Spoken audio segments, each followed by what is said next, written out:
Hi, everyone. Good afternoon, and welcome to this session on our the links between energy poverty and transport poverty. And my name is Mari Maatiskainen. I'm a senior research fellow at the University of Sussex, and I'm chairing the session today. And I'm really delighted that we have an opportunity to do this session today as part of the Fuel Poverty Research Network conference. So really great and thankful for the opportunity really to showcase our work and some other people's work that we are kind of working closely with. So this is going to be my Chris Whitty moment now. Can I have the next slide, please? So before we kind of go on to the introduction of a bit about background of how this session has come about, I just want to remind you that please be on mute, have your video on when you speak, and we have a set of speakers, and we will have a quick 5-minute break halfway through as well. And if you have any questions, put them in the chat, and otherwise, let's just leave it for Zoom to kind of sort it all out. So things sometimes might go wrong, sometimes not so, but really looking forward to this. So I just wanted to give you quickly background of to a project which is called Fuel and Transport Poverty in the UK's Energy Transition. And this is a project that we, have an acronym FAIR. And we really look at the sort of links and overlaps between fuel poverty and transport poverty in the UK.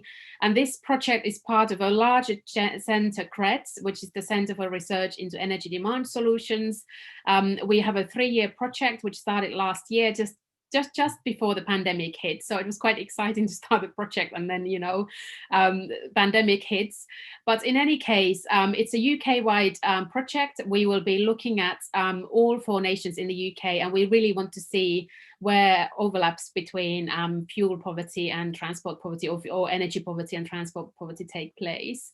So today we have a really fantastic lineup of speakers. So I'm just going to quickly tell you a bit later about who's going to be joining us in the speaking sessions, but I'll hand over now to my colleague Max, who is working on this project as well. And Max, do you want to just run us through to the interactive sessions? Yeah, sure. So hello everyone, my name's Max, Max Lacey-Barnacle, one of the stranger names you'll find in academia, and I'm a research fellow on the FAIR project. As we're running an interactive session, we're looking for some participant input into this session, and we'd really like to know the answer to the question, what springs to mind when you think of transport poverty? If everyone can go to menti.com, and as the slide says, use the code 837558. We'd love to hear some of your thoughts. So basically, the first thing that comes into your head around what springs to mind when you think of transport poverty. And the reason that we're asking this is an energy poverty conference, and we've managed to sneak in a discussion around transport poverty as well. And what we'd like to do is kind of gauge people's understandings of what they think of when they hear the term transport poverty, because as we all know, energy poverty is a really well understood term compared to transport poverty, and a lot of people have their own understandings of energy poverty, and they're quite sort of consolidated and well established within the academic literature. But transport poverty may not be so much the case within the context of this conference. I should add a caveat. So we've already got about 6 responses from the participants. One of these is cannot afford to travel or does not have access to transport, going nowhere, lack of access to transport, carbon lock-in modes. Interesting. The inability to get to work or access essential services in a way that allows affordable access. Social exclusion, not being able to afford to sufficiently travel or be mobile. You aren't able to access key services and are excluded from society, excluded from public transportation. Interesting. Okay. Wow. And I think they keep coming in.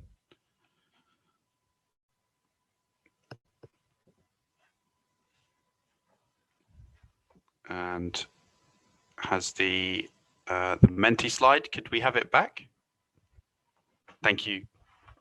unable to pay transport costs as a result of income or other types of deprivation, can't access work.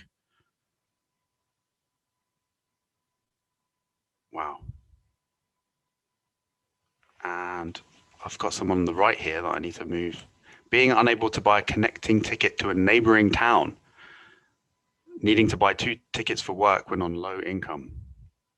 Barriers to active travel, can't afford the gear.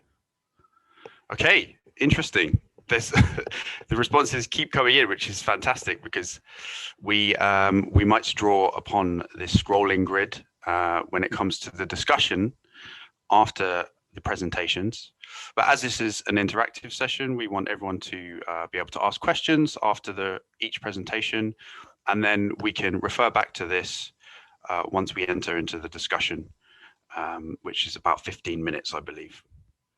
So thanks very much for that, Liz. I think just in keeping with time, it would be good to move on to the first presentation. So Mari, would you like to introduce the speakers? Yeah, and thanks, Max. And thank you, everyone, for being so active with the Menti. It was brilliant seeing everything coming through and crawling through. So this is really brilliant for our project as well. So, and we'll be happy to share all of that with you later on. So, but we have a really great lineup of speakers. So from the FAIR project that I mentioned before, so I'm the project lead for that, and Max is working on that. And we've got Neil Simcock, who is a lecturer in geography at Liverpool John Moores University, and Kirsten Chenkis, who's also a lecturer, but in energy, environment and society at the University of Edinburgh. So both Neil and Kirsten are working on this project as well, and they'll be presenting. And then we have Ellie Grebinick, who is a senior program manager and works at Energy Saving Trust, particularly in their Scotland team and looking at Scottish transport. So EST is one of the project partners as well in the FAIR project, and it'll be great to have Ellie to kind of tell a bit more about the practitioner experience. And we have a quick 5-minute break, and you can go and have a cup of tea or coffee in that break. And then after break, we have Chris Lowens, who is doing a PhD at Queen's University in Belfast in Northern Ireland. And then another FAIR project colleague, Giulio Mattioli, who is a research fellow and who is at the TU Dortmund University in Germany. So we've got a really great lineup of speakers. And I'll hand over to Neil and Kirsten first. And the format is that we will try and keep the presentations to 10 minutes, and then there's a chance to ask questions, 5-minute questions, and let's try and keep to that one. So over to you now. Thank you very much, Mari, and hello everyone. I will be kicking off the presentation today, but I have to give a homework and caveat to start with and say there's 2 of us here and I have an extremely loud partner in the background. So if you can hear him, I apologize, but also please do put in the chat if we need to change our mics or anything. So yes, it's Neil and I giving the talk today, and it's a pleasure to do so. The last time we gave this, we had a great range of participation, and we also talked for 43 minutes. So we're going to try and keep it super, super short in comparison. And what we are introducing here is part of the FAIR project that Mari mentioned as being PI of, and Work Package 1 in particular, where we have been doing a review of energy and transport poverty literatures to try and identify people who are exposed to double energy vulnerability. And we'll talk you through that side by side. So Neil, over to you. Yeah, thanks Kirsten, and hi everyone. Apologies if you noticed a typo in the opening slide. That was me. I changed the title earlier, but it said vulnerable rather than vulnerability. That's why you shouldn't change your slides just before the presentation starts. Anyway, so our starting point for doing this research was the concept of double energy vulnerability, and that was developed by Caitlin Robinson and Giulio Mattioli, who you'll hear from later. And basically it's talking about households who are vulnerable of experiencing domestic energy poverty and transport energy poverty. So they see transport poverty as a particular form of energy poverty in this paper. And we read that paper, we were interested, and we thought, okay, let's see what might be the groups of people that might be vulnerable to experiencing, those 2 problems simultaneously. So we did a systematic review of around about 300 papers, and also supplemented that with a narrative literature review as well. So we were looking to identify which groups of people were seen as being vulnerable to each problem, and also where might we see the overlaps and where might we most expect to see problems of double energy vulnerability, both in terms of social groups, but also in terms of the particular geographies and the spatialities of the problem as well. So Kirsten, back to you. Yeah, I should also say that Max, who you met at the beginning, helped us with our work, and we will forever thank Max for everything that he did for us. So it's kind of coming as a team of 3. Yes, this slide shows some of our initial observations and findings. And we have a graph here that shows in orange transport poverty codes and in blue energy poverty codes. And what we found as a first observation was that some categories of vulnerabilities are particular to just one of those groups. So you have things like high tariff users, for example, which is obviously an energy related problem. And then you have things like long distance commuters or commuters, which would be indistinctly quite a transport related problem. But also that there were areas of significant overlap. So there were broad similarities between some of the groups that faced both energy and transport poverty, and therefore that we can start to see where some of these double energy vulnerabilities emerge, where these overlaps happen, is where the signified double energy vulnerability comes. We can also see that a lot of the categories are related quite broadly to themes of inequality, disadvantage and social exclusion on a general level, but through our research that although that exists as kind of a background context, there are different compounding factors that occur across the energy and transport sectors to really reinforce those dynamics for particular social groups. So we have low income groups being by far and away the people that are referenced primarily as being fairly vulnerable across both the transport and energy literatures. And through that issue of low income or poverty, we're talking here about affordability, something that really constrains or increases the risk of exposure to vulnerability. There are also some infrastructural limitations here where people have access to some degree of infrastructure compared to others, and there are material differences in what people have, but mainly it is that kind of social element that comes through really strongly in this piece of work. Although we also say that there are themes of low income / poverty that come across both groups, there are also subtle nuances in the way that each of those categories appears. So we can see, and it's not a fully causative agent because we cannot describe it entirely through the process that we have gone through in terms of our systematic review, but nonetheless we can see that what we are discussing in the energy poverty literature is a lot around themes of unemployment, which is being really strongly related to energy poverty in particular, whereas in terms of the transport poverty literature, we're looking at more reflections around the precarity of work or low wage work as being the things that really reinforce the transport poverty dynamics. Overall, we can also see, and this is something that Neil can talk to in particular, some relevance here of social class dynamics, and that's something that we bring out in the discussion of our paper. So, to sum up this slide, again, vulnerability partly due to low income, but also compounded by further contingencies in both the energy and transport sector, including things like all of the groups that you see listed on that slide, people with disabilities, gender coming through as women, older people, young adults, and so on and so forth. Neil, you're up. Okay, so that was the socio-demographic vulnerabilities, looking at different social groups. When we look at the spatial picture, things get a little bit more complicated, and we start to see probably fewer overlaps between energy and transport poverty in terms of where is vulnerable, so more differences between them, and also differences between societal contexts. So the kind of spaces that are vulnerable to energy or transport poverty differ between different societies depending on where you're looking, whereas in terms of the social groups, broadly they tend to be shared across different societies.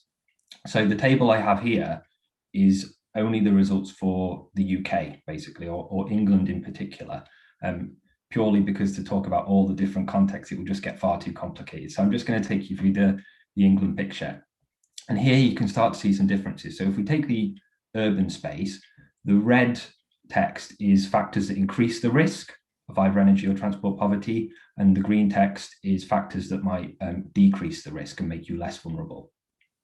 And you can see that in the case of domestic energy poverty, there tends to be a number of factors that increase the risk of people experiencing that if they're living in urban spaces. Whereas in transport poverty, there is higher rates of low income that are in urban areas, but these are partly offset by the fact there tends to be better public transport provision in urban spaces, and people tend to be or are more likely to be within walking distance of services. Then if you go to the peri-urban or the suburban space, the picture is reversed, and you start to see that there's a higher risk of transport poverty in these spaces, and energy poverty risk tends to be reduced on a kind of general level, where obviously there are exceptions. And then when you move to the rural area, this is really where you start to see the greatest number of possible overlaps.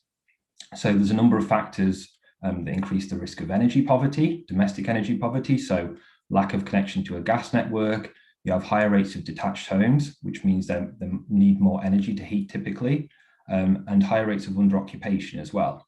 And for transport poverty, you have more infrequent and fragmented public transport provision, longer distance to services, and also typically more expensive fuels as well. So often actually to buy petrol or fuel for your car is more expensive in rural areas.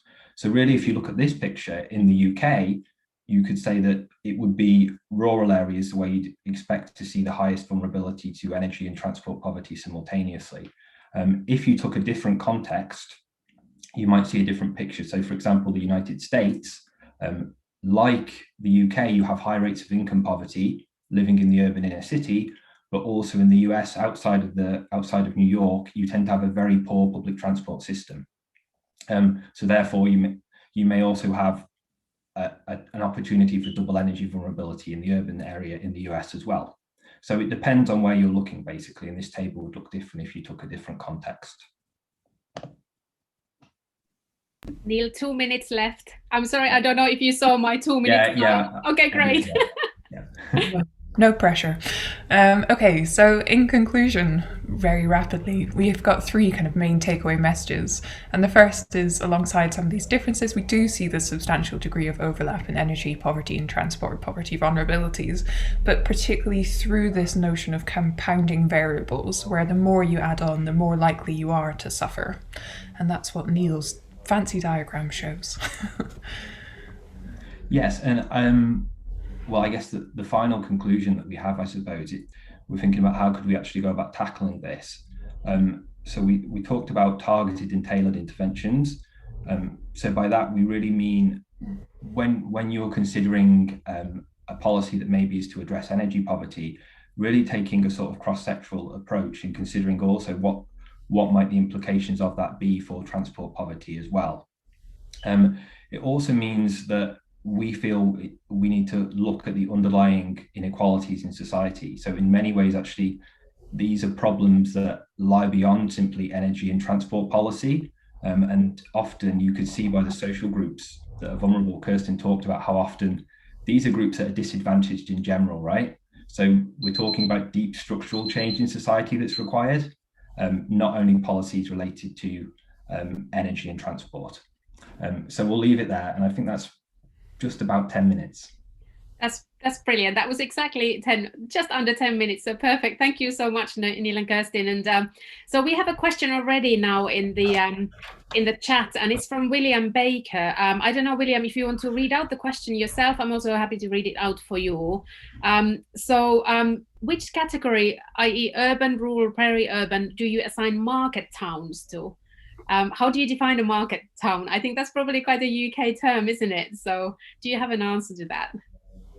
Yeah, it's a very good question, William, actually. And the interesting thing is that it doesn't, because we were doing a literature review, to some extent we're working with the categories that the papers we're reviewing use. And at least to my recollection, and based on how we coded, most papers actually don't talk about towns or market towns.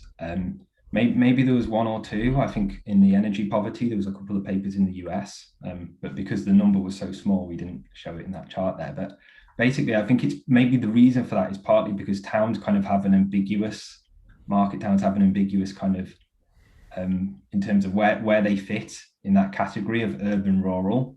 So at what point does a town stop being a kind of rural space, and when does it become urban? So my sense is that probably the papers that were looking at this may have categorized the towns in either, if they were a small town, it becomes rural, and then once you reach a certain size, it becomes defined as urban. So most of the papers we looked at didn't actually have that kind of degree of separation. Towns would fall within either urban or rural most of the time. Can I come in here then? Yeah, go ahead. Yep. It's just, as I understand, the ONS classification generally puts market towns into rural, but I would have imagined a thriving market town would have a fairly full set of services, and people living in such towns would probably have reasonable access. Obviously, they tend to also serve a larger rural population where a lot of the transport issues we'll refer to will come into play. Yeah. I mean, I agree.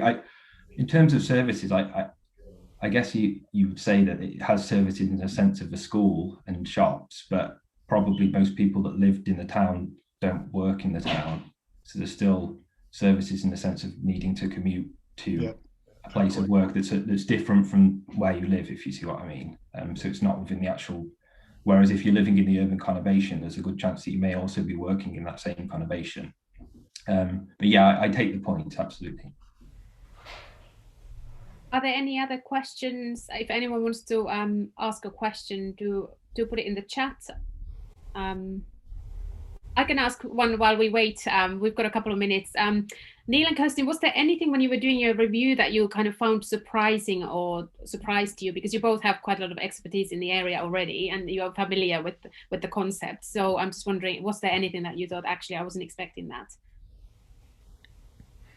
I guess I can say something, which is, when we talk about justice, fairness, equality, vulnerability, it's often this enormous kind of umbrella term that doesn't go into a large degree of nuance. And so there was a lot of richness in the literature, for me at least, I think, in unpacking what that term meant and who it was relevant for. But also we coded, finding groups that were really, really talked about, and some that weren't, that were perhaps given less recognition and maybe needed more investigation. And so I think looking at that chart and who hasn't been discussed a lot opens up opportunities for further research and for capturing misrecognition or under-recognition of particular vulnerabilities. And that would be one of my strongest takeaways from this paper, was making sure they are accounted for. Yeah, that's a very good point. So I think ethnic minorities, particularly in the energy poverty literature, but in fact in both sets of literature, that there isn't that much discussion around inequalities and vulnerabilities related to particular ethnic groups. So there's some literature on that, but particularly in the energy poverty literature, that there isn't actually that many studies that look at that, and most of those that do have been in the United States context. So yeah, there's significant scope for further research there. And I think around gender inequalities as well, there was a really interesting session yesterday on gender, and maybe that started to be noticed a bit more in relation to energy poverty now. But certainly I think there's a lot more work to do there. Oh, I was muted, sorry. Thank you. So we have one question very quickly. Has the COVID lockdown and future expectations of home working increase impacted your future predictions? There's a quick answer to that one, I think, given the time we have, which is we haven't yet written our future predictions. So we're thinking of, having this as a good, clear empirical paper, and then we're going to write a more reflective piece on how these vulnerabilities might change in the future. So TB confirmed. Great. Yeah, Thank you. I mean, sorry, just very quickly, Neil, and then we move on.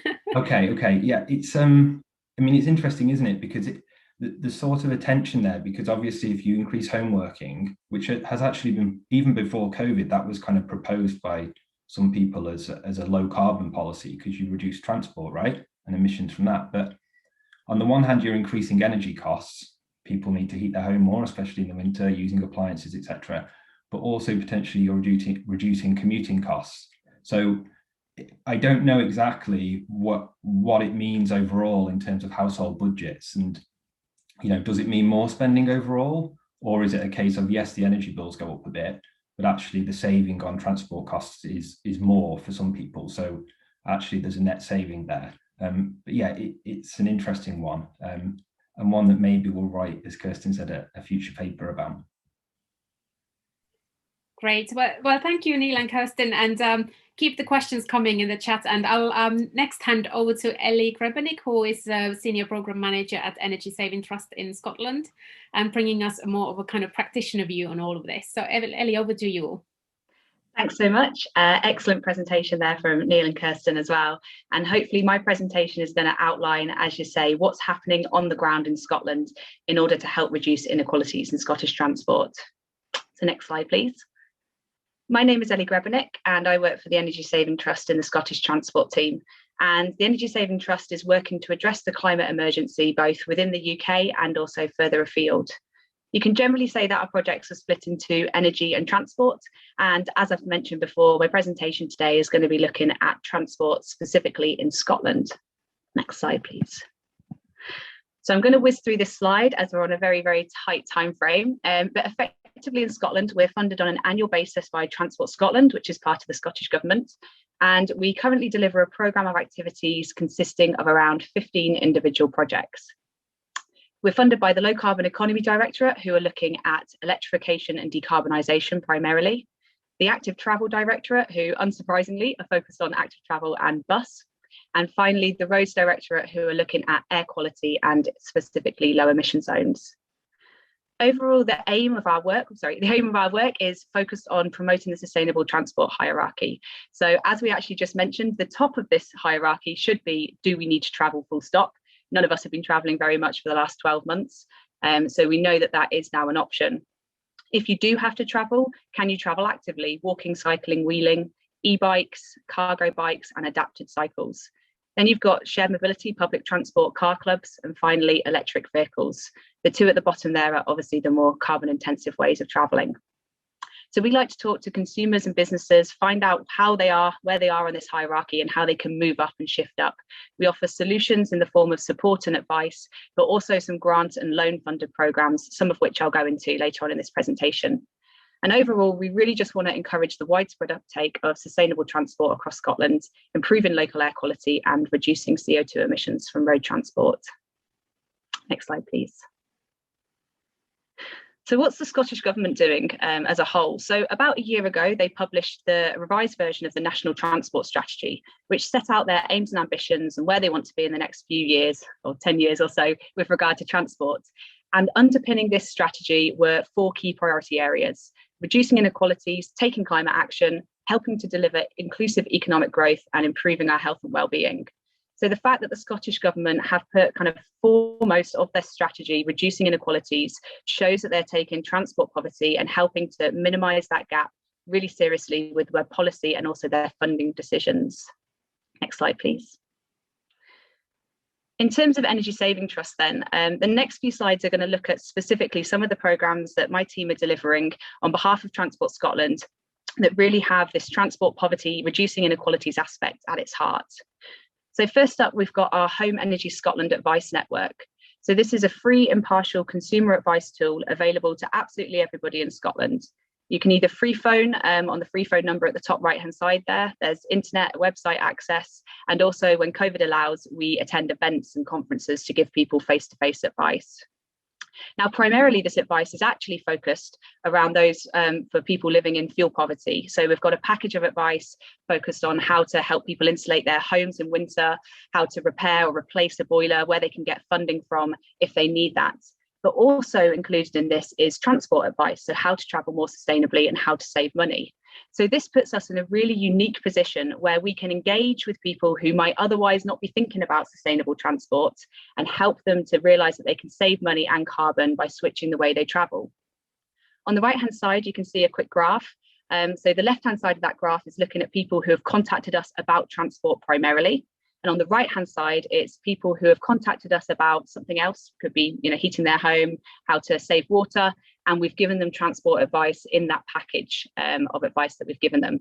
And you can see that there is behaviour change across both groups. So people are more likely to be aware of sustainable transport and are more likely to be acting on it. Next slide, please. The Plugged In Communities programme that we deliver for Transport Scotland is all about accessing electric vehicles. So this is a grant funding scheme. It's available for housing associations, housing cooperatives, and also community groups right the way across Scotland. And what we're asking them to do is to procure an all-electric car club for use by the residents and local communities alike. So for those of you who might not know what a car club is, basically it's a load of cars that are conveniently located either on residential streets or on this occasion in car parks owned by the housing association or community group. When you're a member, you get instant 24/7 access to these cars, usually via your bank card if it's got an RFID reader on it. You can click it on the windscreen and the vehicle unlocks at the time of your booking. You then pay by the hour for the access that you require. So if you only need it to pop to the doctor's surgery for half an hour, that's all you pay for.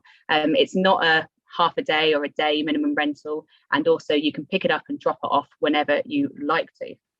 Next slide, please. So what are the benefits of this? Well, primarily, we're looking to provide car access to those people who don't own a car.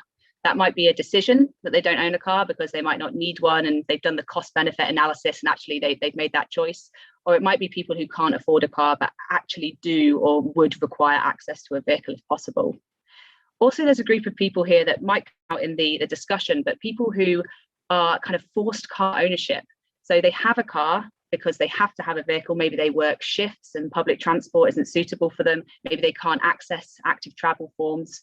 But they're making decisions to keep that car on the road that mean they can't, heat their home, they can't buy equipment or clothes for their children. So they can then have the option to sell that vehicle if they require. We're also really keen to ensure that there is additional funding available for areas of high deprivation if rental rates are not suitable for the local people in that area. So grantees can apply for additional money to reduce those rental rates down to local community. We also really want to ensure that there's widespread access to new technology of electric vehicles and charging infrastructure. What we don't want to happen is there to be, electric vehicles are only for rich people. You see Elon Musk running around with his Teslas that are, tens of thousands of pounds. But we want to make sure that everybody feels like they have access to these electric vehicles and do have access to the electric vehicles. Overall, that will increase improved air quality. In 5-10 years, once the electric vehicle agenda starts to really take off, what we don't want to happen is people in affluent areas have nice clean air to breathe, and people in less affluent areas are all still driving diesels because they can't afford to change their vehicles and therefore have the negative health associations with air pollution. So far, this programme's funded 65 fully electric vehicles across communities in Scotland, and we've had a nice feedback here from someone saying how helpful it is for them and their partner, who both have mobility issues and wouldn't have access to a car otherwise. So we're hopefully trying to open up sustainable transport to as many people as possible. Next slide, please. I'll whiz through this next one. It's about our e-bike programs. So underpinning our e-bike programs are accessibility and inclusivity. We're really focusing on a group of people that were mentioned in the previous presentation, which are people who suffer from disabilities. They primarily 28% of disabled people in Scotland do not cycle but would like to start, and 51% think that an electric cycle helps them to cycle more. So we're really focusing on e-bikes, adapted cycles, and also cargo bikes for this demographic of people who are more likely to suffer from transport poverty. Next slide, please. Finally, our final part of support that I'd like to talk to you about today is our low emission zone support. So Scotland's going to be introducing low emission zones in our 4 largest towns and cities over the next few years. And although the standards haven't been quite agreed yet, it's likely to be reflective of other low emission zones in the UK. So basically what this means is if you drive an old petrol car, you're not going to be allowed into Aberdeen, Edinburgh, Glasgow and Dundee. But diesel vehicles are actually Euro 6 as their minimum standard. So if you're a diesel vehicle driver, you'll know that that's only a few years old vehicle would not be allowed into these towns and cities. And we know as well that a lot of these people who are driving these older cars are not doing it out of choice, they're doing it out of necessity. Next slide, please. So what we've launched in September last year is the Low Emission Zone Support Fund. So this is a specific targeted compensation scheme, which is aimed at supporting those that will have the most difficulty in making that transition to the low emission zones. So businesses and individuals must live or operate within a radius of the low emission zones to be introduced, and they must currently be operating non-compliant vehicles, which they are going to scrapping. Once they scrap their vehicle, we will then compensate them. For businesses, it's £2,500. It must be a micro business, so they must be a very small business with a low turnover and less than 9 members of staff. For individuals, we're targeting them, so they must be in receipt of means tested benefits, which indicate that they're on a low or no income. And they can receive £2,000 plus additional credits to help them travel better. So for example, if they want to purchase a season rail ticket or bus ticket, a bike, a refurbished bike, or car club membership, they can get additional money to help them do that. Next slide, please. And finally, the sister version of this is the Low Emission Zone Retrofit Fund. So this is micro businesses only, again, operating within the low emission zones. And what we're looking at here is vehicle types that have a much longer lifespan than the average kind of car. So taxis quite often are operational for 15 years. Heavy goods vehicles and other lorries, maybe 30 years. So sometimes scrapping those vehicles is not necessarily the most efficient option. So we provide funding to support the retrofit of these vehicles with engine systems designed to reduce the emissions coming out of their tailpipe. So it basically means that what's coming out of that engine is a lot cleaner and safer to breathe in. Interestingly, the taxi industry has shown particular interest in the scheme since it launched, but it is also opened up to, as I mentioned, lorry drivers and other heavy goods vehicle operators. And finally, next slide, please. So overall, very quickly to sum up, we think that advice and support is so important when we're talking to people who are affected by transport poverty. We're talking to people about the Low Emission Zone Support Fund, and we're hearing what are low emission zones. We don't think necessarily that people are as up to speed as they should be with policies that are going to affect their transport decisions. I think that we must be really addressing forced car ownership. And if we want people to be able to sell their vehicle and feel that they can sell their vehicle, we must be able to provide various access to transport options to them. This must be reliable and affordable public transport, car clubs, cycle infrastructure, and safe cycle lanes, so that people feel that they have many options available to them. And finally, we touched on it earlier, but there is a long-lasting impact of COVID-19 on travel behaviours that should be considered. Before COVID, when you look at kind of who's using the bus, you're more likely to use the bus if you're poorer, you're less likely to use the bus if you're richer. And I'm worried that gap is only going to get bigger as we recover from COVID and people are more likely to avoid the bus if they can. We've seen private car usage increase now that lockdowns are lifting, and we've seen bus usage decrease. And there's a very real risk that that is only going to grow. Thank you very much, and apologies if I went over time. Thank you, Ellie. You went over a bit, but that's great. That's fine. Not to worry. I will ask you a couple of questions from the chat quickly, and then we are due to have a little break. So, but I'm happy to keep the break really, really short so that we can then continue with questions. But so Ellie, somebody here is actually Nicola Taylor is asking that would there be a chance to purchase these vehicles from the scheme on a reward scheme basis? I think that's the question. Which scheme was this? It's a question from Nicola. Nicola, do you want to just quickly explain your question a bit more? Yeah, sorry, it was regarding the car clubs. If somebody, used the car club excessively and, for a long period of time, would there be the possibility of maybe purchasing one of those vehicles from the club? Yeah, no, that's a really good question, actually. That's not built into, I don't think, any of the car club models that are currently operational in the UK, but there is additional support available to people if they'd like to purchase an electric vehicle. So I didn't mention it in my presentation, but we offer interest-free loans for new and used electric vehicles in Scotland.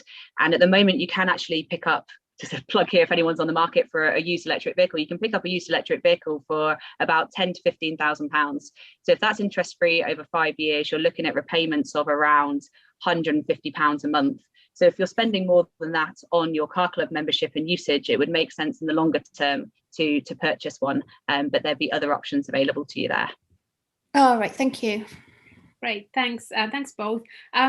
William is asking about that, in Bristol, for example, a high proportion of users who were households actually got like a car club car as a second car. Have you noticed that in Scotland? Yeah, that is a common trend that you see, is that people will sell their second car and then use the car club as their second car. So they've got a little bit of backup if they need it. They're not quite prepared to go carless just yet. And I think that that's a really natural stepping stone for people, rather than to say, oh, we're going to sell or get rid of all of our cars and be a carless family, to kind of take that step and have that backup. I think a lot of the people that we're seeing using the car clubs in the housing associations are actually totally carless households. So we might see that because we're focusing these very much on kind of more deprived areas, that there might be a slightly different demographic of people using the car clubs. But we're doing full evaluation on that at the end of next financial year. Sorry. Okay. And Neil asked whether car clubs could be feasible in rural or isolated areas.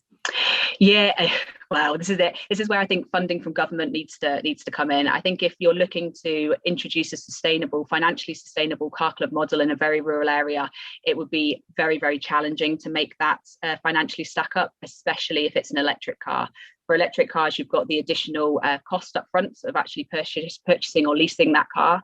And then you have additional, at the moment anyway, challenges around charging on occasion. People might not plug it in correctly, which then causes a bit more of a hassle for the car club operator to make sure that it's always fully charged. So I think that if governments can put in additional money and support for the more rural areas, then car clubs can stack up eventually. But for the first kind of few years, I think it would need an additional subsidy element. Great. And one last question. I have to take this because it's from Mikko Jalas. Moi Mikko. Mikko is from Finland, like myself, so I haven't seen him for a while, but hi. So Mikko is saying, looking at Finland, conversion kits to biogas-powered vehicles are suggested as a strategy to make low-carbon automobility affordable. So is that something that Scotland would have considered as well? Yes. Connections there, maybe? Yeah, no, absolutely. So we, for our retrofit program, we use what's a CIVRAS approved schemes. So this is a accreditation scheme that Energy Saving Trust run down in England, and we use Millbrook testing facilities in order to test the solutions that are being introduced onto different vehicle makes and models to make sure that they do reduce. I think it's an 80% NOx reduction that's required in order to meet the CIVRAS approval. So solutions are, after exhaust after treatment. Are the primary ones that we fund. There is a I have to look into the other ones. I'm not sure off the top of my head, but I'm not sure whether there's anything on the gas at the moment. But there's definitely repowering as well, electric repowering, but they're obviously quite a lot more expensive. That's brilliant. Thank you so much for Ellie and also for Neil and Kirsty for the first set of speaking a lot. And I've been told that we need a break and it's good to take a break. So please walk around, at least get off your chair. If you're sitting, stand up, go and get a coffee. And we're back in about 3 minutes. So just leave the Zoom on, put your videos off if you want to, and I'll be back in about 3 minutes. So we continue then.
Right, welcome back.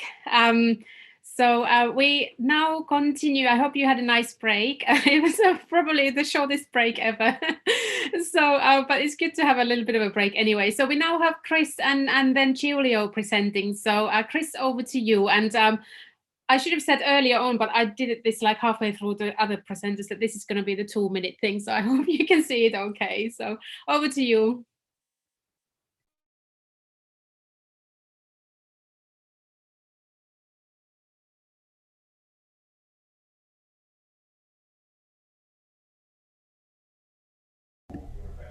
You're also muted, Mary, but I think you're telling him to unmute. I think you might be muted. Here I am saying you muted when I'm muted. I'm also not sure everyone's back because the cameras aren't on. Sorry, how's that? Have we got my screen as well? Yes. Excellent. Now it's good. It's great. So, okay, over to Chris. Great. Thanks, everyone. So thanks, everyone, for your presentations. Those were really interesting. Yeah, my name's Chris. I've just started my second year of my PhD at Queen's University Belfast, and I'm looking at the overlap between energy and transport poverty in Northern Ireland and then potential solutions to those problems. So first of all, I'm going to talk about defining the problems, which is probably a bit of a recap given that everyone's attended this conference for the past few days, but I think it's just important to go over it once more. Then I'm going to talk about how the issues link, or how I see them linking, then why we should care, again, probably a bit of a recap. And then I'm going to get into Northern Ireland more specifically. So first of all, what do we know about energy and transport poverty in Northern Ireland? Then what we do not know is what I'll talk about after that. And then the future research direction of my project, so how I'm going to address those knowledge gaps. And then lastly, an assessment of some of the solutions. So to recap what energy poverty is, the inability to secure societally demanded energy services. In the UK and Ireland, typically fuel poverty for historical reasons.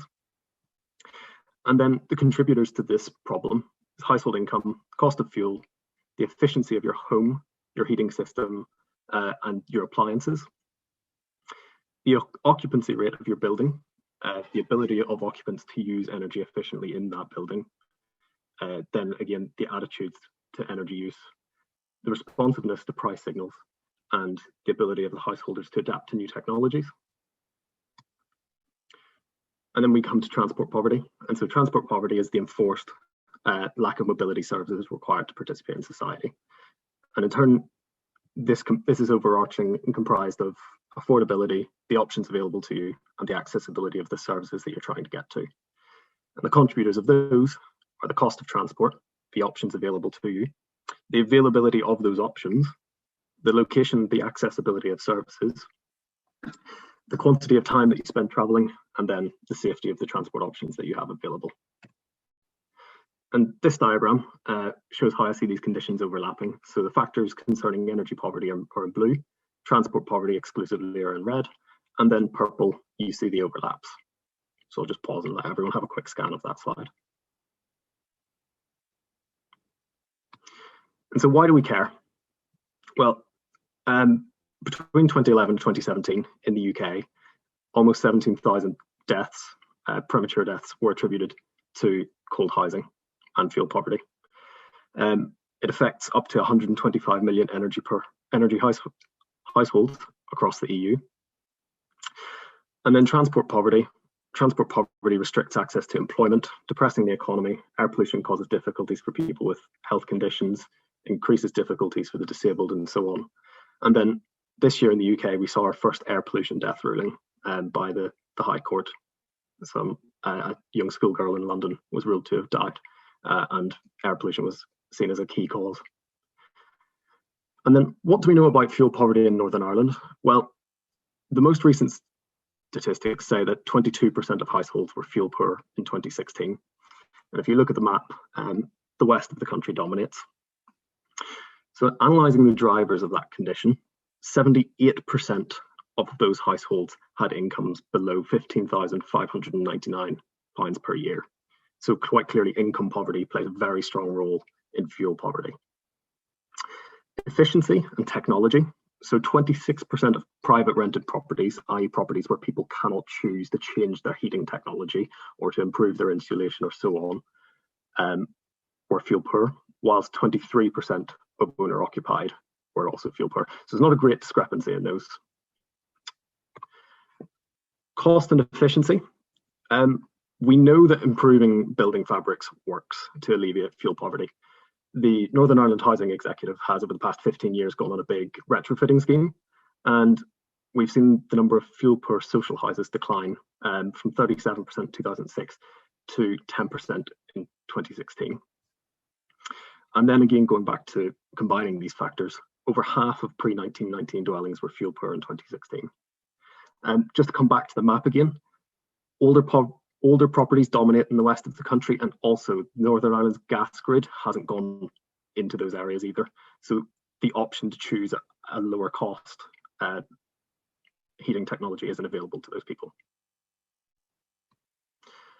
And then what do we know about transport poverty in Northern Ireland? Well, we know that the mean spend of a household is 15% of their total expenditure. So taking the analogy of the 10% indicator with fuel poverty, the average Northern Ireland household is transport poor. Regarding options, there is 1.26 cars per household, but we have no data on forced car ownership. Location and accessibility. So 53% of journeys in Belfast are by car, whereas 80% in Newry, Mourne Down, which is a rural area in the south of the country, were by car. So the public transport network is very limited. Regarding availability and accessibility, active transport makes up 24% of journeys, and that again is dominated by urban areas. 70% of all, sorry, there must be a timer on my slides that I haven't realized about. 70% of all car journeys are, or 70% of all journeys are made by car, and that covers 82% of the total distance traveled. And safety, cycle lanes are widely considered not very safe, primarily due to heavy traffic. I just want to point out this picture because it's one of my favorite pictures. On the left is Ireland's train network in 1906, and on the right is that, the same again in 2018. So what do we not know? We don't know the actual spend of households. We can assess the drivers of modelled energy and transport poverty, but not the actual. And there's a lot of high-level plans, but we haven't had very much input from people on the ground actually installing the likes of low-carbon heating systems. And so I'm interested in what solutions engineers can bring to these problems, and some of the early modelling results of my PhD have shown that essentially quite a basic retrofit package can result in energy bill savings of at least 10% for all fuel per, over half of fuel per properties at a really low investment cost. So a retrofit package consisting of cavity wall insulation installations, double glazing, and upgrading loft insulation to up to 300 millimetres for all fuel poor properties has an annualised investment cost of £25 million a year, which in the grand scheme of things for governments is no money whatsoever. And so the next step in my research is going to be more fully characterise the building stock, conduct some domestic energy simulation modelling, do some investment cost analysis, and then some benefit analysis to sort of weigh up the cost benefit analysis and the investment decision. On the transport side, I'll be looking at, again, the investment cost, but also from a system perspective, and then also the benefit analysis. Subsequently, prioritising which areas might overlap. And then lastly, iterating some energy system scenarios to provide some sort of guidance to the whole decarbonisation strategy that the country is undertaking. And Mari's flashed my warning, I'm sure more than 2 minutes ago, so I'm going to end here. Thanks, everyone. That's great. Chris, thank you so much. That was great. So do we have, I'm just looking at the chats, whether we have questions for Chris specifically for Northern Ireland. Are there any, I'm just checking that whether there are any questions there. I just wanted to ask one question, Chris. Is this, one thing came up, but I'm going to ask questions I was going to ask quickly. Is this something that is recognised, is kind of, transport poverty, for example, recognised by policymakers in Northern Ireland? Transport poverty, I'm not saying no. I don't know for definite. I'm just saying that I haven't found it yet. Fuel poverty is widely considered by the housing executive, but their remit essentially only covers the houses they control, i.e. social housing. There's a big gap in the knowledge and direction of policy to cover the private sector, so homeowners, and the private rented sector as well.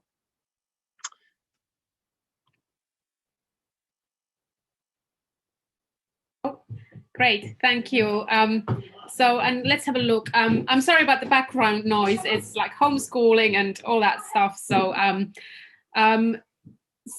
another question here is that has it been hard to find coherent policies from the current government in Northern Ireland, potentially due to the power sharing initiative?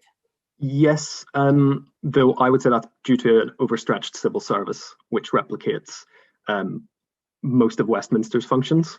So one of the things that I found very difficult to find during this early PhD process is data sets.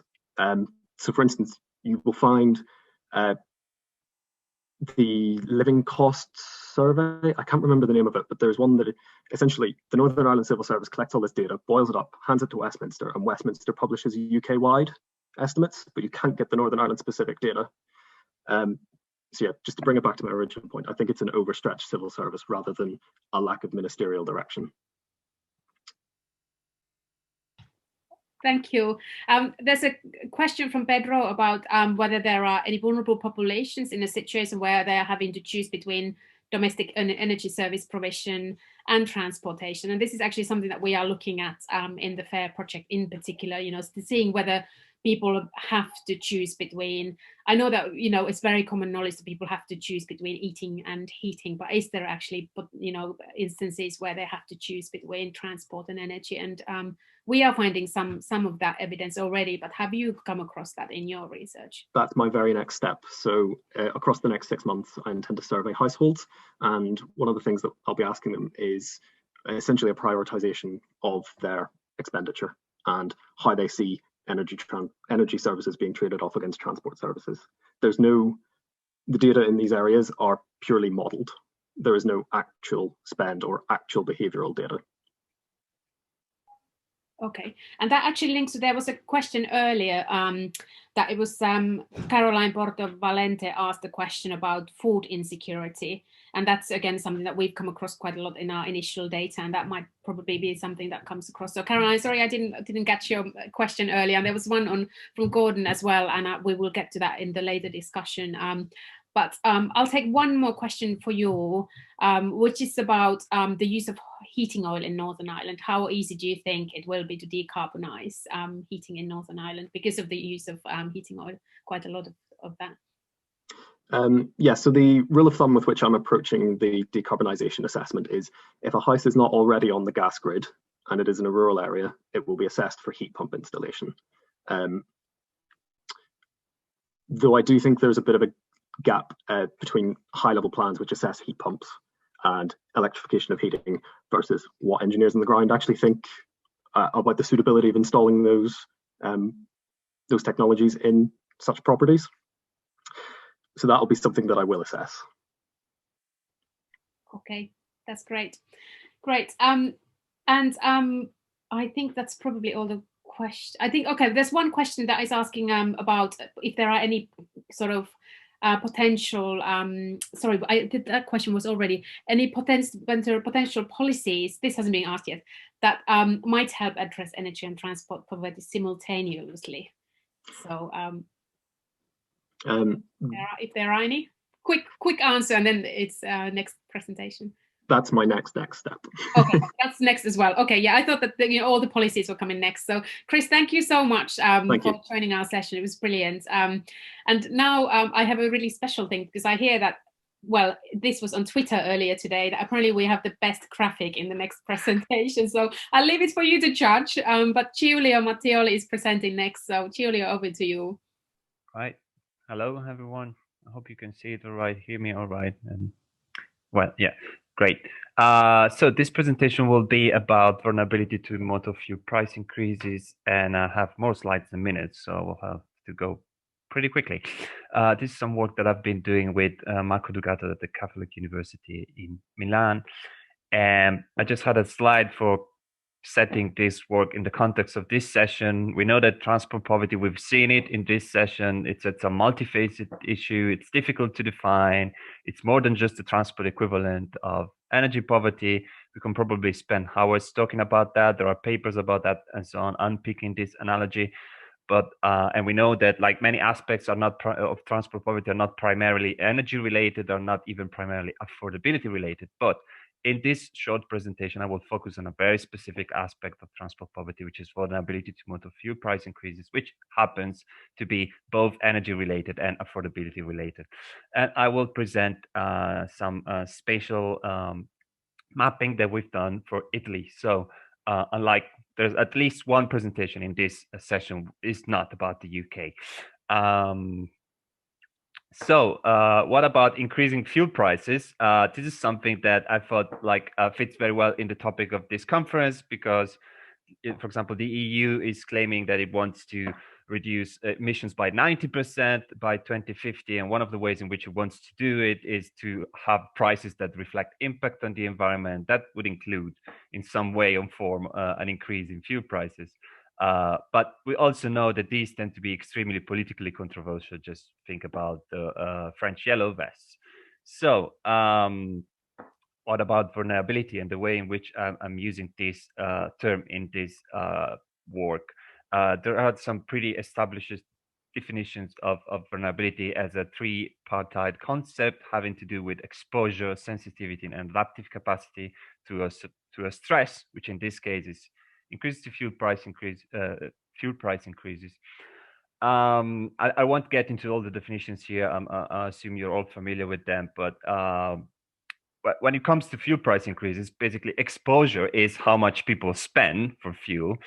Sensitivity is how little economic resources they have to deal with this increase in expenditure, and adaptive capacity is which alternatives they have to using the car. So something that is often referred to as car dependence. So when we're thinking about an area or a household which is very vulnerable to fuel price increases, we're thinking about an area where people spend a lot on fuel, have low income, and have high car dependence. So have very few alternatives to using the car. And we've done some work on this for the UK, where you have like the best indicator sort of data ever. You have like you can get data to a very neighborhood level on household expenditure on motor fuel, income, and also accessibility to different services by different modes. So that's great, but that's not always the case. When it comes to other countries with where data are less available or less good, you need to do with what you find, which is what we've done in this case. So we've used some. We don't have data about the how much people spend on fuel, but we proxy that with three indicators about the percentages of houses with cars, car model share for commuting, and the average length of journeys by car. And between those three, we think we get to sort of the level of car use in the area. We have income per capita, but we have nothing about car dependence. So that adaptive capacity dimension is absent from this analysis. And we use data from census from almost a decade ago and income tax returns. And unit of analysis is municipalities, which is less than ideal, because there's just 8,000 of them in Italy, and they vary massively in size. They go from like a few hundred inhabitants to more than 2 million for Rome. So, but this is what we have with the Italian data. So what about Italy? The patterns of settlement in Italy looks a bit like that. A lot of density in the north, in the Po Valley, and then you have Rome, Naples. And a lot of what you see as very low density is very mountainous areas. I mean, like 2,000, 3,000, 4,000 meters high mountains. So it's actually pretty densely populated in all the places where you can live outside of mountains. So two things make Italy interesting from a vulnerability to fuel price increases perspective. One of them is Italy has high levels of motorizations as compared to levels of income. So what you see in this scatter plot is like EU regions plotted against disposable income and number of passenger cars. And you see that there's quite a strong fit between the two. Basically, the richer the region, the more cars you have. But Italian regions are systematically above that line. So they have more cars than you would expect based on income. So we expect to find some sort of forced car ownership there. And the second reason is that Italy has one of the highest levels of fuel prices and fuel taxes in Europe. So here are the maps for the different components in our indicator. Percentage of households with cars tend to be higher in the north, related to income, but you see it's lower in some of the cities. So you see that blue spot in the very north is Milan. Same thing for model share, which tends to be higher. Car model share tends to be higher in the north. It's a bit more complex about average length of journeys to work by car, which is higher in some pretty remote areas as well as around Rome. So these were our three indicators of exposure. And then we have an indicator of sensitivity, and this is income. And you see a clear divide between the north and the center and the south. And this is where I have this sort of like tongue-in-cheek meme, which is about literally all statistics about Italy look like that, just because of the income divide is so strong that it tends to overwhelm anything else. So there was a bit of a problem in our study as well, because when we sort of put these different indicators together in a composite indicator, an index of vulnerability, we had a first version which gave like 50% weight to exposure and 50% weight to sensitivity, and it really looks a bit like that meme, really. So it's basically just telling us that the south is poorer than the north. So we tried a slightly different weighting, assuming that like the indicators that we use for car use also pick up a little bit of car dependence and questions of adaptive capacity. And if we do it that way, we have a more like a nuanced, yes, thank you, nuanced picture whereby we have spots of high vulnerability, for example, in the peri-urban areas around Rome. There's a lot of that in Sicily in both maps, and there are some occasional spots in the north of Italy as well, although not that many. Yeah, and I guess I was quick enough. I was within time. Thank you, Giulia. You were actually faster than 10 minutes. So that's brilliant. Thank you so much for the presentation. And it's quite interesting to see that it seems like Italy has that sort of north-south divide, but slightly in a different way than in the UK. But that's fascinating. So I wanted to see if there are any questions for Giulia in particular in the chat. Let's have a look if there is a question coming. If there isn't, oh yeah, there is one. This is from Max. Are there clear differences between the north and south on charging infrastructure and electric vehicle take-up? So yeah, the honest answer is I don't know, but I would assume that electric vehicle charging infrastructure would be more developed in the north, because I think that's where there is more uptake to date. But Italy is a bit behind other countries in Europe when it comes to electric vehicle uptake. I think it's not that bad in terms of charging infrastructure. At least the paper I reviewed recently seemed to suggest so. But yeah, that's as far as I know. That's great. Thank you. And what about in terms of, if you think about in Italy, I know that you've done research particularly looking at France also with sort of particularly transport poverty. So what about in Italy? Is it a known concept? Is it recognized? Does the government recognize it? So yeah, there's an observatory on national observatory on energy poverty in Italy, which has just published its second report. And as part of this second report, I was invited to contribute a chapter on transport. So it seems that at least at that level, it is recognized that there is a transport. It starts to be recognized that there is a transport dimension to this issue, a bit along the lines of what's been done in France. I don't think that that's the case for politics yet. Okay. Do we have any other questions for Giulio particularly? Let's just have a look. Right. Right now, Gordon, sorry, I missed your earlier question. If you zoom in on cities, is Italy like Australia in terms of patterns of vulnerability? Yeah, in a way, yeah.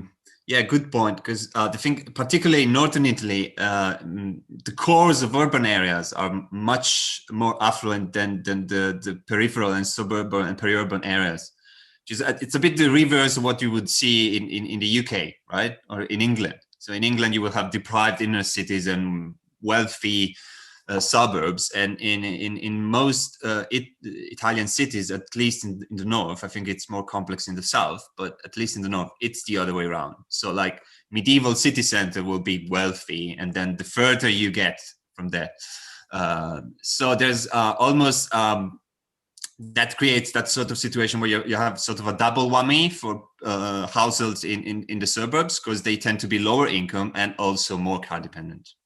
Right, so it's more of that sort of regressive situation of the in Australia. But interestingly, it's not due to any recent trend towards suburbanization of poverty. It's sort of the way things have always been, at least in the last century or so. So it's a historical pattern that is continued. And do you think those particular same households would also face energy poverty? Do you think they would be likely to? Yeah, I'm not very well on the top of patterns of domestic energy poverty in Italy. So I'm not well positioned to say. I just anecdotally, I think there's a lot of housing stock which dates to the 60s. So big building blocks that were poorly insulated, and these tend to be found in all kinds of areas, though. So yeah. Great. One more question, and this is from Neil, which is why is car use in Italy so high compared to the EU average? Because you mentioned that car fuel is quite heavily taxed. So why do you think that is? Yeah, I would say probably fuel is heavily taxed, but purchase is not. So maybe that has created a situation where people find it, buy cars, but then tend to use them sparingly, almost. And also there might be a case that in many areas public transport is not it's not very good. I mean, there are some cities where it's good, but that's not the case everywhere by all means. So that there might be some element of car dependence there. Okay, that's great. I'm gonna finish my really terrible instant coffee. I wish it was Italian coffee, and I'm gonna now hand over to Max. So thank you so much, Giulio and Chris, for your presentations. But Max, do you want to just take over and talk us what's happening next, because we're opening up the rest of the session for discussion. Yeah, absolutely.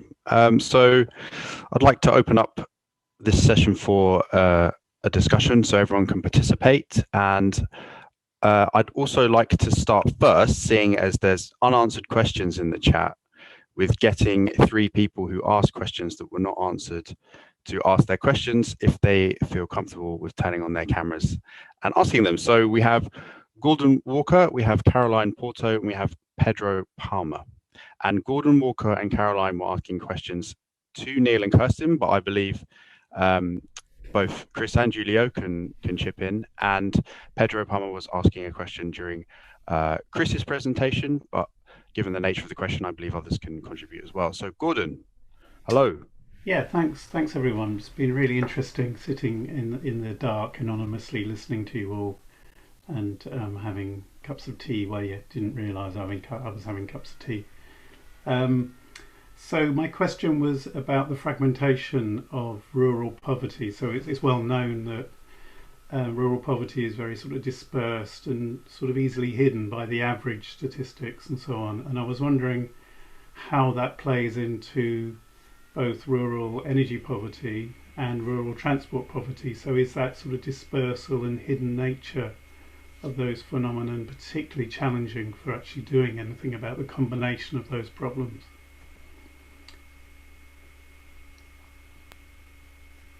Hi, Neil.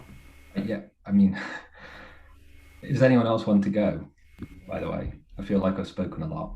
You can kick off, and I might follow.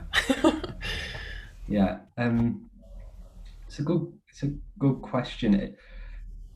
I think maybe it's slightly different for energy and transport poverty because they're not just problems of income. So you're right that income poverty tends to be quite, in general, income poverty is lower in rural areas and it's more dispersed and hidden. But I think for energy poverty, it might be slightly different, and transport poverty because they're partly infrastructural, which tends to be shared, and you're more likely to see common patterns across rural areas in terms of features of the housing stock. And then obviously the transport network and availability of public transport, etc., is also shared. But yes, you would expect that probably you might see households that in the worst circumstances would be those ones that are living in rural areas, but also happen to be sort of the hidden income poor as well. Either possibly because of retirement or unemployment and inability to access work and things like that. So yeah, I mean, I can't remember if that was something we noticed particularly, Kirsten. I don't remember a particular study sort of mentioning that, but it is an interesting question. I think partly because the studies we looked at tend to talk in generalities. Sorry, can't say that word, but they talk about rural, and you don't necessarily go into the fine grain detail of a particular case study and look at it on the micro scale. That was going to be what I was going to say in reply as well, was, again, I've talked about this earlier, but you have these catch-all phrases, and having grown up in a very rural setting, I get annoyed because my rural was quite different from standard rural, I think, definitely in terms of infrastructure and no central heating, no gas, and so on and so forth. So what our research in this area needs to do, not just Neil and I, but everyone, is look at that granularity. And some of the presentations, I think, have done a good job of trying to get into that nuance. And it will come through our FAIR work as well, in some of the mapping that we're doing in later work packages, and indeed in the interviews, to try and capture some of that empirical and contextual difference. And I personally am really, really strongly interested in representing rural voices within those, because it is a catch term that doesn't work particularly well when you consider the diversity even between English rural and Scottish rural, right up to the north coast of Shetland. Thank you both. Thanks, Gordon. Caroline, if you would like to come forward or put on your camera and ask your question, that'd be great. Yes, sure. I just realized that something went off with my camera, so I apologize for not being able to turn. Yeah, but so my question is in regards to when you were reviewing those papers for energy poverty and transport poverty, did you also come across other issues such as food insecurity or inability to access medical services, which would even aggravate their mental and physical health problems? Because in my research here, I have got some data from interviews that sometimes they would move to regional areas because the housing costs would be cheaper for them, but the electricity cost would be higher because of the supply charge. And also they would have less access to medical services and other kind of assistance programs and things like that. So how did you come across with that in your revision as well? Neil is not unmuting himself, so I'll try. And say it does and it doesn't to some extent. I mean, it does in terms of we've framed some of our results that there are general, social vulnerabilities going on here, general system-wide or society-wide structural inequalities, and saying that we need to tackle those as really fundamental questions of fairness and justice at a really broad level. And I think thinking of those generic structural issues would lean you towards saying there are overlapping concerns here in terms of food poverty, for example, as being another one of the manifestations of those structural issues. But saying that those exist, to me, doesn't detract from the fact or the need to talk to energy and transport poverty in particular, because doing so bounds out a topic and it bounds out a range of actors and responsible organizations, policymakers, etc., that can help us tackle those questions in quite a targeted way. So I think you need both. We need to, be aware of the wider poverty issues here, but also to think of those targeted interventions. Neil, I hope you agree. I do. I don't know if I'll say more now because we want to move on to general discussion maybe, but yeah, I agree. Perfect, thank you. I think it'd be nice for Pedro to ask his question as well, because it was quite a large question. And Pedro, were you directing that towards the Northern Ireland context, or were you asking that more generally? I was asking it generally. Okay, go ahead. But the question was, do you think there's vulnerable population in a situation where they have to choose between domestic energy services provision and transportation? And how much does this choice vary according to context and also according to cultural aspects? Yeah, maybe someone else has further insights on it.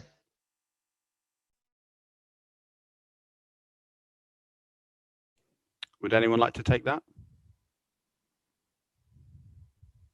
I'm happy just to say that this is one of the things that we are looking into the project, and this is one of the things that we are, wanting to find out, does this actually happen? And we, at least from our interviews, we are seeing some initial evidence of this, but I don't know, Kirsten and Neil in particular, from the review of papers, because a lot of those were kind of separate studies, weren't they? So I don't know, Julia, actually, from your work on double energy vulnerability, do you think that kind of choice between energy service versus transport service has come up? I think from reviewing the literature, there is one trade-off that is often highlighted, is that one thing about transport is that it's sort of a means to an end, which is often a means to an end, which is to get employment. So you need to be able to transport yourself to employment, and then you need employment in order to generate income. So it creates that sort of relationship with income. So you need transport expenditure for income generation, which is a different relationship between income and expenditure that you have for domestic energy poverty. So that leads in some situations households to prioritize transport expenditure, because you cannot just cut that without even cutting your income generation source, which will leave you worse off at the end of the day. Whereas you can just be called at home without that resulting in you losing your job, at least not right away. So yeah, I think that in some cases can lead to a trade-off whereby transport expenditures is prioritized. Yeah. And maybe can also dictate a choice of a different transport, maybe public transport instead of individual transport. Maybe there's also this kind of degree of choice, not just choosing to get transport, but also the type of transportation. This kind of reminds me of Maslow hierarchy of needs, where you choose like the different kinds of and maybe this is also depends on from country to country, perhaps a little bit. I can think of at least one paper that we reviewed, which was written in an urban context, which did talk about the choice of location of housing and transport systems. And we do have over like 300 that we reviewed, but I could dig it out with some time if you're interested and try and find it and send it on.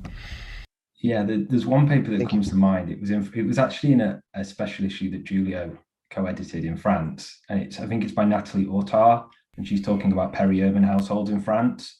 And basically it's the point that Julia said, is that because they're in a car dependent area, but you need to travel to get to work. So actually, when it comes to making that choice between your energy spend in the home and your transport fuel spend, people tend to privilege transport fuel because they see it as essential to being able to get to work, especially in those more peripheral areas where you can't get via other means and you have to use cars.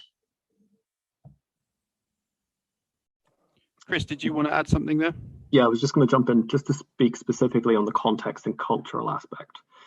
Quite a prominent literature gap that I think exists in the Northern Ireland context is the consequence of attitudes that were developed during the Northern Ireland conflict to public transport, and how those have evolved over time, and how those in turn today compare with the rest of the UK. So, prime anecdata. My father grew up in inner city North Belfast. The bus, the tram, everything stopped at 7 p.m. You could not take public transport after that time. I've never seen any comparative studies across the generations or across different regions of the UK as to how those attitudes have changed and how we compare. Can I just, I came across a paper about that years ago about car dependence in Northern Ireland as being a byproduct of that as well, in that people will find it easier or more convenient to travel across the other communities area by car, because they didn't feel that as threatening, whereas by public transport it was definitely seen as more of something challenging to do. So yeah. I think there is a little bit of research on that. I'd love to read that if you could send that. Thanks, guys. So if anyone would like to ask a question, turn on their mic, unmute themselves, or turn on their camera, and they haven't spoken yet, or they'd like to raise a topic that hasn't been raised, please do so. Otherwise, Liz has actually put a really interesting comment, which I think is something we haven't spoken about that much this session, which is kind of linking to the broader theme of the conference, which is decarbonisation. And Liz has said, decarbonisation will drive electrification of home energy and private and public transport systems. Electricity is expensive, so how do we avoid pushing even greater costs onto people who can least afford them? I think that's a really good point, and it's something that I wanted to raise as well, was the electrification question. So does anyone feel that they can tackle that or respond to that in some way? I just want to point out that that's only one side of it. The other side is mass insulation and mass efficiency make everything cheaper. So, you know, this is not a it will only get more expensive. This is it will get more expensive on a per unit basis, but we will reduce the number of units that we will use. Like, decarbonisation requires both. So reduction of energy demand, energy efficiency. Yeah, that's a great point, and we don't have that much time to expand on that aspect of the discussion. We've only got a couple of minutes left. Someone has put a link to an interesting policy from BART, which is the Bay Area Rapid Transport, right, in San Francisco. Now, I do not have your name, but if you'd like to quickly comment on the link and what this is pointing us towards. Sure, it's Marilyn Smith from the Energy Action Project. And I was in San Francisco a couple of years ago and read this very long article.